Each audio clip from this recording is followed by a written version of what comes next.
Mbak Karin, gimana sih cara menyusun kerangka pemikiran? Cara menyusun kerangka pemikiran yang pertama tentunya harus baca dulu. Oh, nggak baca ya? Iya, soalnya mahasiswa tuh sering bilang ke saya kalau mereka tuh nggak bisa nemuin kerangka pemikiran yang cocok. Nah, itu gimana tuh? Mungkin karena belum tahu sebetulnya apa yang mau dianalisis dari kasus yang sudah dipilih. Kita ibaratkan riset kita itu sebagai sebuah makanan, maka kerangka pemikiran itu pisaunya. Kalau kita mau masak daging kan nggak mungkin dipotong pakai pisau roti gitu ya. Iya, betul. Jadi harus tahu dulu, dan bisanya tahu apa yang cocok ya membaca dulu.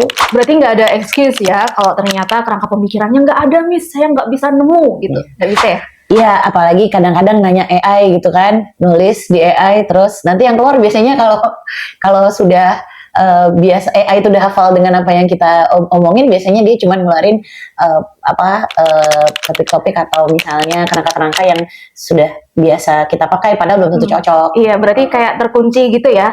Nah, kalau kita menulis kerangka pemikiran berarti harus menuliskan definisi-definisi dulu ya sebelum variabel gitu. Jadi sebelum teman-teman itu menuliskan dengan detail kerangka pemikirannya harus didefinisikan dulu nih, misalnya human trafficking gitu. Apa tuh human trafficking? Artinya dari referensi yang dirujuk. Setelah itu berarti indikator atau variabel ya, Miss Karin? Iya, betul.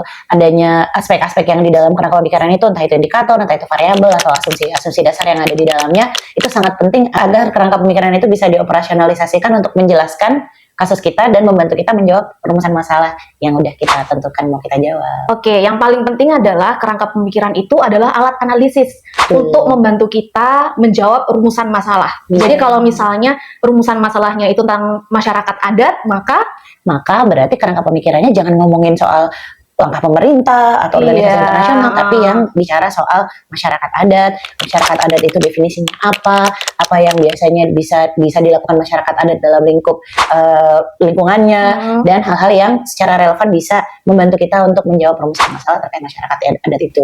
Oke, apalagi kalau misalnya bicara tentang peran masyarakat adat, maka kerangka pemikirannya juga peran masyarakat adat gitu. Jadi sinkron. Nanti kita akan bahas argumen sementara setelah ini, dan jangan lupa skripsi itu nggak harus sempurna, tapi skripsi yang baik adalah skripsi yang selesai. Makasih Mbak Karin. Sama-sama. Bye.